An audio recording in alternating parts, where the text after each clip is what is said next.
One Denver Broncos rookie player could make his debut in a key defensive rotational package against the Jaguars this Sunday. Plus, Sayre and I, we go through our Broncos tail of the tape. We take a look at the Broncos offense against the Jaguars defense, the Broncos defense against the Jaguars offense. We break it down from a statistical category on today's brand new episode, Locked on Broncos.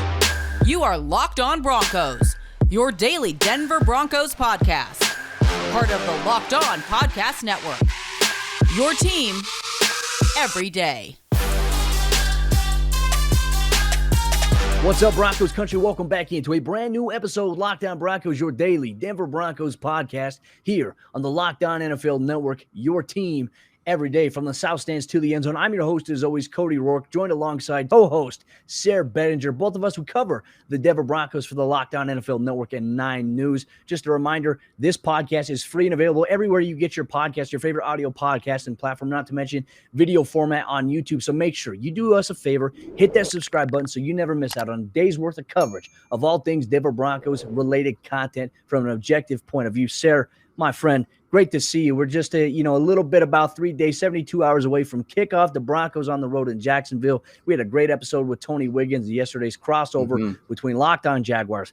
Got a lot to break down on today's episode of the show, my friend. How you doing? Doing great, Cody. Doing great. Glad to see you. Glad to get to be talking Broncos. This feels like this week has gone by really fast. Like, I didn't get any fantasy waiver claims in this week. Like, I don't know what. It's just like the hangover from week one just like consuming me, I guess. But man, I feel like I missed out on some guys in fantasy. But at the same time, like you said, we're that much closer to the next Broncos kickoff, which can't be mad about that. Well, I'm going to coin a phrase here from Vic Fangio. Just the stuff that's happened this week, it's kind of been it's matriculated into our day-to-day, obviously, with the week going by very fast. A lot of content, a lot of stuff to talk about, and let's get into it on today's episode of the show. Vic Fangio met with the media earlier today before practice had began, and he talked about what the Broncos' plan was for the dime backer position, because he said Patrick Surtain, he's strictly going to play outside, and that the Broncos, they'd be finding another option for dime. And he mentioned a name that I feel like it kind of gets me excited, right? But also I have to be realistic because he's a rookie, right? There could be a little bit of an aim point in terms of struggling. But he mentioned that Caden Sterns and Nate Hairston, both of those players have been working in the dime and will rotate in that position against the Jaguars this Sunday. I mean, obviously, your thoughts on it from the standpoint of a rookie guy, obviously versus Hairston, who's had success as well, playing that position here in the preseason. Well, way back when, we talked about some guys that we thought could be potential breakout players, and I took a little bit of a cop-out answer by saying I thought a Texas safety could be somebody to watch out for. And obviously when the news of Surtain, getting injured came in, or not Surtain, but Darby, and Surtain switching to the outside, so Darby's injured. I was kind of thinking, like, who's going to take that role? Because O.J. Moody is also injured. So to hear Vic Fangio address that today and be specific was a little bit surprising because you don't often hear coaches just kind of say, oh, yeah, this guy's going to do that. But I'm really excited, man, to see specifically Caden Sterns, and nothing against Nate Hairston, but obviously Caden Sterns, one of the most exciting players that we got to see in training camp and preseason, really showed off his athleticism, and the athletic talent has never been an issue with him. The Broncos have even been pretty forthcoming about the fact that his second couple of seasons at Texas after a breakout freshman campaign just weren't as good. And whatever the reasons were for that, he's in Denver now. He's a Denver Bronco now, and he's getting an opportunity to play a really interesting role. We only saw, 16 snaps from Surtain in week one, and the Broncos kind of played in that nickel alignment more often. But hey, if Trevor Lawrence is going to come out and throw the ball 50 times again in this game, you're going to see plenty of that dime package. So I definitely am excited to see specifically Caden Sterns and Nate Hairston as well. It's great for him to get an opportunity. He fought really hard. He made some plays in the preseason as well. But I think obviously fans are rightfully excited to get a chance to see Caden Sterns get a role on game day. Yeah, I think you're starting a rookie defensive guy against a rookie quarterback. Now, it's a prolific rookie quarterback, but, there's so many things I think the Broncos have to account for. Just the rotation, right? Because we saw Vic Fangio, they had to entrust Essang Bassey last year into the same role of playing that dime role when the injuries happened. So Caden Sterns, in my opinion, from what we've been told and what we've seen in the preseason, he's very smart. He picks up the defense well. It's just about getting those game reps, right? So I'm intrigued to see maybe how he does when it gets a little bit live fire and you're playing against guys like Laviska Shenault and obviously DJ Chark. I think it's going to pose a great challenge for him. But what better way to rise to the occasion than your first game, right? Getting in the dime package, key situations, and proving that you are a valuable and that asset there for Vic Fangio. Something to keep an eye on there. But Sayre, our Thursday Broncos injury practice report. Broncos head coach Vic Fangio mentioned Graham Glasgow would not practice yet again on Thursday, obviously after dealing with some heart issues and more testing that's going to be done on his part before he's even cleared to be able to play, right? Because irregular heartbeats are no joke to the NFL, to medical staffs. So it's more than likely we will probably see Netane Muti this Sunday. I mean, if I had to hunch a guess right now, there's been no official announcement on it. Just with him not practicing, it makes a lot of sense that Netane Muti is going to get reps. But Bradley Chubb once again, Shelby Harris, and Shamar Stephen both limited in practice on Thursday. And Vic kind of joked a little bit about last week about Chubb. He felt optimistic. He ended up not playing. But right here, I'm also a little concerned about Shelby Harris, who's dealing with a wrist injury right now. That's crucial if you're a guy that's trying to strike linemen and then get upfield, because a wrist, you jam it the wrong way. I mean, it could really impact you in a negative manner. Definitely, Cody. That's definitely one to watch for. I think the fact that these guys are limited in practice shows that they're at least trending towards potentially playing. And like you said with Chubb, we kind of thought that last week. And I kind of put together this conspiracy that because he got in trouble off the field, he was going to make that ankle injury heal up a little bit quicker, just with his emotional fire wanting to prove that, he can get back out there. But I think this week, obviously, the key piece on the injury report, besides the guys that we know are going to be out for an extended period of time, is Bradley Chubb getting back to the field, and I don't necessarily think you have to throw him out there for 50 plays. But, I mean, at the same time, look, everybody is ready for the Von Miller, Bradley Chubb, especially after what we saw from Von Miller in week 1, right? I mean, we want to see that duo out on the field together. I think if Bradley Chubb is 85% or better, I'd say go out there and play. That's just part of the life in the NFL, isn't it, Cody? I mean, I know it's a long season, and I know everybody wants, we want to preserve, his long-term health and things like that, and I get that, and I want that as well. I don't want Chubb to go out there and risk getting hurt. Don't get me wrong, but at the same time, you've got to be out there for your team. We know how critical these first 3 weeks are to the season in general. And every game is critical, but you know what I'm saying, Cody. We play the Giants, the Jaguars, and the Jets in the first 3 weeks of the season. You've got to come back for that Baltimore game in week 4 with a 3-0 record. So if you're Bradley Chubb, you got to be working towards playing this week, in my opinion. Well, not to mention just a contract year for him as well. The more games you miss, the harder it is to make the case about being one of the highest paid guys at that position. And obviously with the TJ Watts deal in Pittsburgh, I mean, I don't think that Chubb will get anywhere near that deal because he's not there yet. But what kind of deal would be respectable for the matter for what he has done so far just to keep him long term? That's another talking point. But Broncos country coming up here in just a moment. Sayre and I, we're going to get into the tail of the tape. We're going to take a look at the Broncos offense against the Jaguars defense by the numbers. What can Denver continue to exploit that they've had success with so far after week 1, so on and so forth. But before we do that, let me tell you about the sponsor of today's episode of the show. That's our good friends over there at Built Bar. You've heard it here a million times from me. My daily go-to is peanut butter brownie. Sayre had mentioned in yesterday's show that's something that's creeping up for him when it comes to Built Bar. You put it in the fridge or the freezer for about an hour, and I tell you what, you still take a bite into it. It is fantastic. For me, I like a little bit of hardness there, but all Built Bars, they're soft and they're easy to chew. Not to mention, they're covered in 100% chocolate. They're the best tasting protein bar on the market. 9 amazing, delicious flavors, including grasshopper cookie, which is thin mint and fudge combination. You have that as an option for you at built.com. Not to mention the healthiest protein bar on the market. 17 grams of protein, only 130 calories, only 4 grams of sugar. That is the best bang for your buck. And I want you and your family to try Built Bar today by going to built.com. And when you go to checkout, make sure you use promo code LOCK15, and that's going to get you 15% off your next order. Once again, promo code LOCK15 is going to get you 15% off your next order at built.com. All right, Sayre, getting into our tail of the tape here, the Broncos offense against the Jaguars defense here by the numbers, man. I wish Bruce Buffer could have introduced us just to be able to get things going, to set the tone here. I'm going to try to do it my best. But, Sayre, looking at the weekly release packet, when you look at this matchup on paper, one thing that stands out to me kind of in general is last year, the Broncos, when it comes to turnover margin, they were dead last in the NFL. They turned the ball over more than everybody. They were 32nd.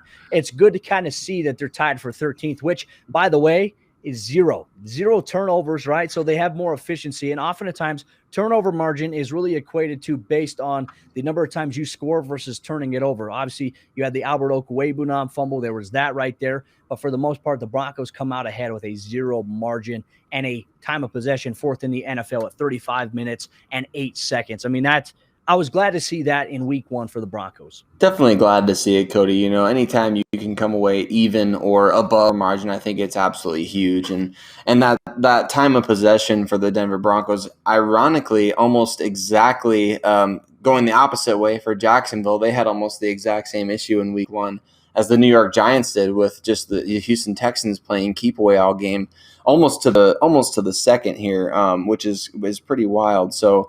But yeah, absolutely. You look at that number, and that's exactly why I think, you know, Vic Fangio selected Teddy Bridgewater as the quarterback, you know, to begin this season. It's apparent after watching him play, the high completion percentage, low turnover percentage.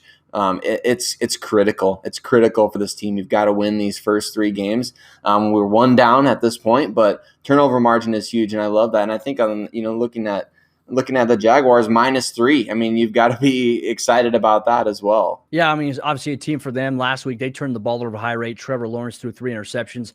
Don't think we're going to see that this week. But then again, anything is possible. I know the Broncos could really use some of those interceptions. It'd be great in terms of the stat sheet when we talk about it.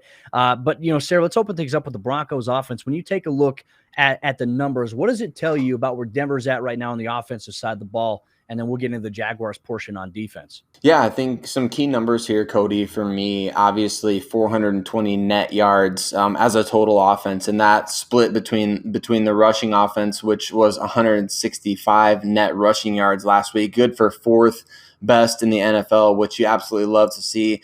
255 net passing yards, good for 17th, but we also saw a high efficiency there. So the yardage doesn't necessarily make a huge big of a difference when you're looking at just the fact of, man, the Broncos were able to achieve some pretty nice balance. I mean, 420 total yards from offense, 6.36, Cody, yards per play, which that was 8th best in the league in week 1, and you love to see that. I think it was obviously a high-scoring week. Broncos coming in at 14th with 27 points.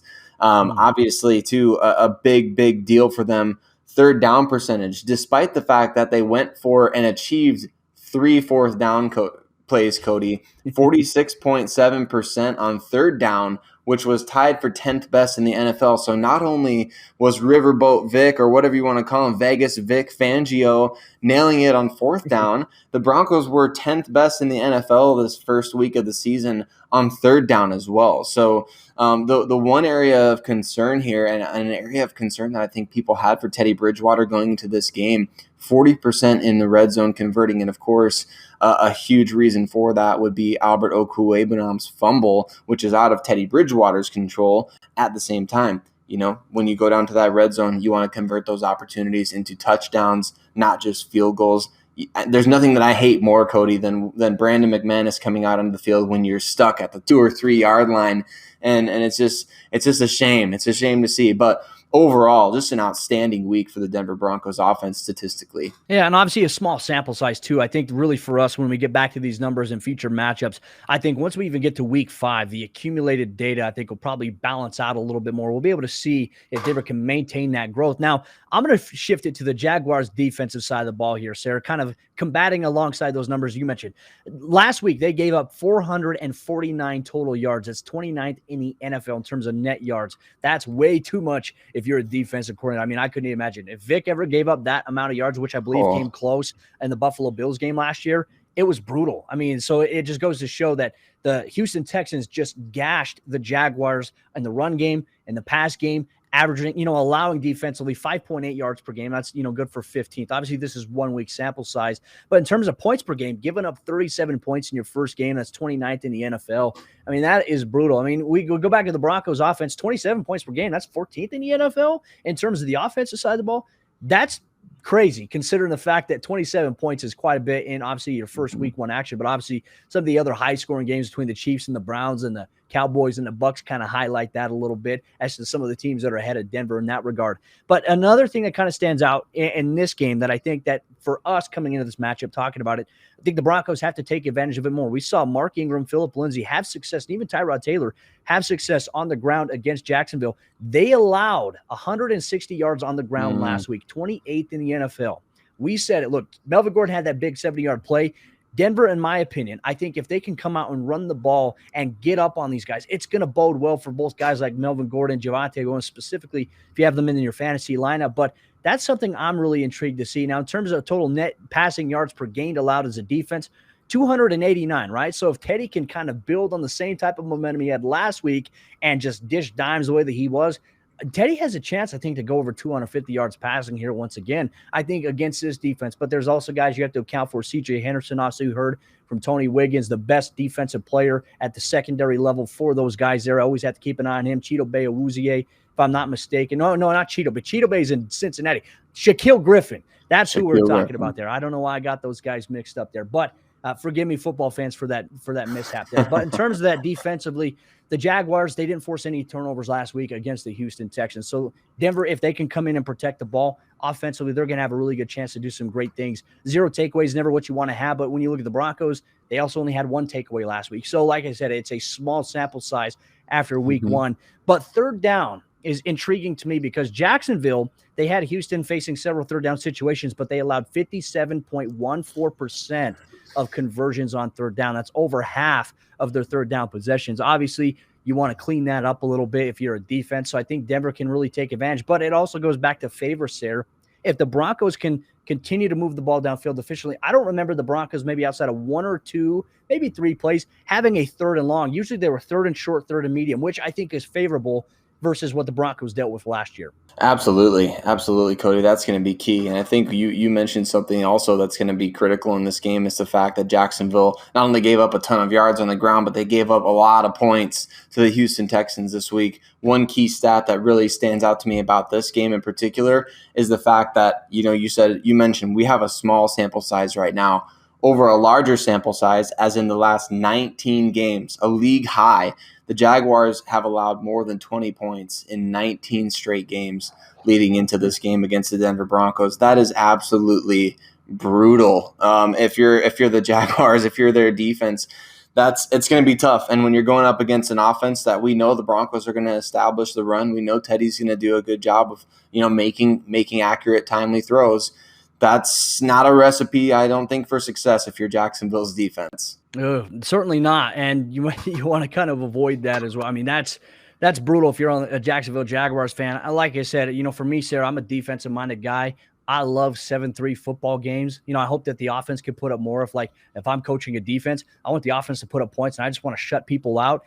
But, you can never pick and choose in the NFL. That's why we can never have any nice things. But Sayre and I, we're going to come back here in just a moment. We're going to talk about the tail of the tape, the Broncos defense against the Jaguars offense by the numbers. The tail of the tape continues coming up here in just a moment. But before we do that, folks, let me tell you about BetOnline.ag, the other sponsor of today's episode, Lockdown Broncos. And BetOnline is your go-to for all your college football and professional football action this year in the 2021 season. You get all the updated odds, props, and contest information at BetOnline.ag as they continue to be the number one source for everything football. And you can head to the website or use your mobile device to sign up today to receive your 100% welcome bonus when you use promo code Locked On. That's double your initial deposit just for signing up. So don't forget to use promo code Locked On for that. From football, basketball, boxing, right to your favorite Vegas casino games. Don't wait to take advantage of all the amazing offers available for the 2021 football season. BetOnline, the fastest and easiest way to bet on all your favorite sports, your online sportsbook experts. All right, Sayre, jumping into the fourth quarter. Today's episode, Lockdown Broncos. Just a reminder, Broncos Country, you get this podcast free and available everywhere on your favorite audio podcasting platforms. If you're listening on Apple Podcasts right now, please do me and Sayre a favor. Please go and write a review. If you love Lockdown Broncos, leave us a 5-star review. Tell us why you listen, and we'll send you some love here on the podcast. Also enter you into some contests down the road for a future Broncos jersey of your choice. But not to mention, on YouTube, hit that subscribe button. Once we get to 5K subscribers, we're very close. We'll do a jersey giveaway for all the avid listeners all across Broncos country. We appreciate you guys for taking time out of your day to listen to both Sayre and I talk all things Denver Broncos. But getting into the tail of the tape here. Sayre, I'm going to open things up a little bit on the Broncos defensive side of the ball here, and we can kind of look at it from a perspective of the Jaguars offense. But coming away from that week 1 victory against the New York Giants, the Broncos right now in terms of net yards per game as a defense, they rank 8th in the NFL, only allowing 314 yards. Though I will throw this out there that if it wasn't for garbage time, if it wasn't for the Broncos playing a little bit of that off-man prevent defense, I don't think that they come away with 314 total yards. I think it would have been a lot less, probably in the 260 range, which bodes even better for the Broncos defensively. When you look at that, also the average yards per play allowed, I mean, 8th in defense, 6.4 yards per play allowed.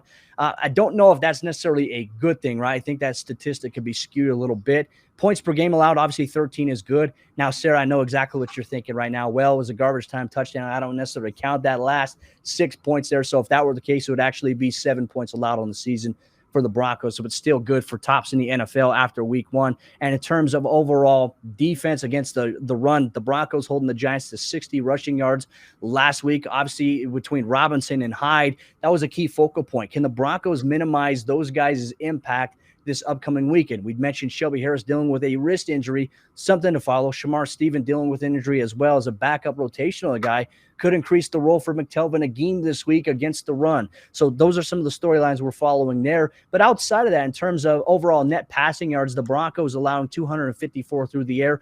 Obviously, a couple of big plays given up. Kyle Fuller, the 42-plus yard pass in the first series down the right side, that equates to it a lot. So if you eliminate some of those big plays through the air, I think Denver will be okay. But Trevor Lawrence, he understands where to go with the football. So it will pose a challenge for the Broncos defense this week. But I will say something that is promising, Sayre, is the red zone defense once again for the Broncos. They're 7th in the NFL, which means that there was a team out there that held a team to just an absolutely worthless total, but 33.3% allowed in the red zone.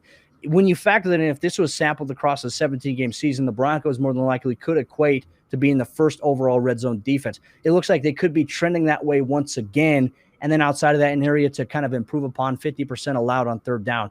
Denver can't allow that type of efficiency, I think, against Jacksonville, specifically with Trevor Lawrence, his ability to hit soft spots against cover 2 defenses. He understands how to go against zone and man, and he's been trying to take some chances, as Tony Wiggins alluded to in our Locked On Jaguars crossover. Definitely, Cody. That's a situation that I think we're going to have to watch for, and you just mentioned it with third down and red zone.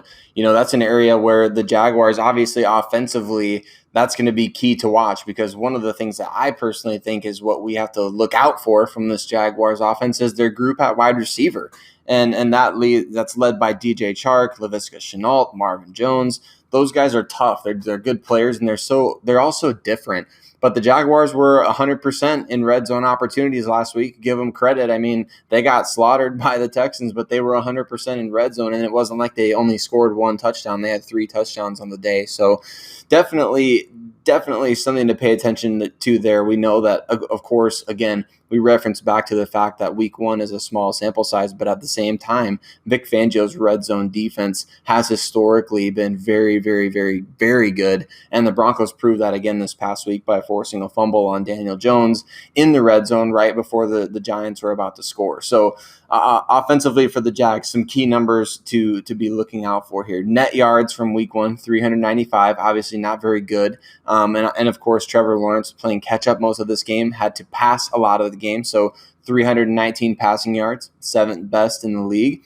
76 rushing yards, Cody, which again, you look at these numbers and that really plays into Vic Fangio and the Denver Broncos defense's favor.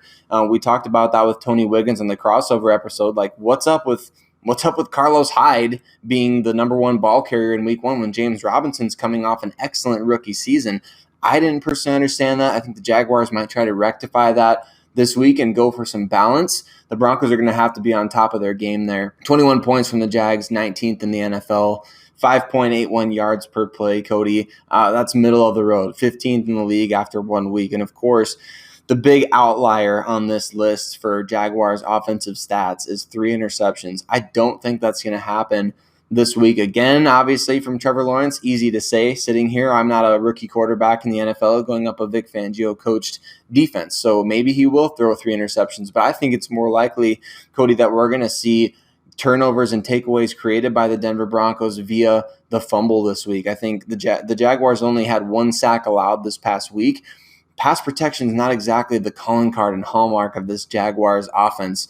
they have some weaknesses there. I think the Denver Broncos can exploit, despite the fact they only gave up 1 sack this past week. I think if you force them to be one-dimensional, take away that running game, and you get Bradley Chubb out there on the field, even if it's just for 50% of the snaps, I think the Broncos have an opportunity to really create some takeaways defensively by hitting Trevor Lawrence and taking the ball out of his hands that way instead of intercepting it when he throws it downfield. I know. Will we see an appearance from Strip Sack Miller this upcoming Sunday? The Broncos, obviously the early time zone game, 11 o'clock a.m. Mountain Time, obviously 1 o'clock Eastern Time. If you're a Broncos fan on the East Coast, both Sayre and myself will have you covered with a post-game report, Lockdown Broncos, after the game, up on the YouTube channel, all your favorite podcasting providers on Monday. But outside of that, Sayre, I'm looking forward to tomorrow's episode of the show, because now we get to talk a little bit about the players that we're keeping our eye on, the players to watch, players who need to step up, and not to mention our keys to victory. So Broncos country, in the comment section down below on YouTube or on our Twitter handles, tweet us, comment, let us know who your players are that you're watching for in Sunday's game for the Broncos against the Jaguars, which players need to step up, and your keys to victory. And we'll share a few on tomorrow's episode, Lockdown Broncos, here on your favorite podcasting providers, free and available everywhere, and on YouTube in video format. But with that said, I'm Cody Roark, host of Lockdown Broncos, speaking for Sayre, co-host of Lockdown Broncos. We'll see you tomorrow for a brand new episode of the show.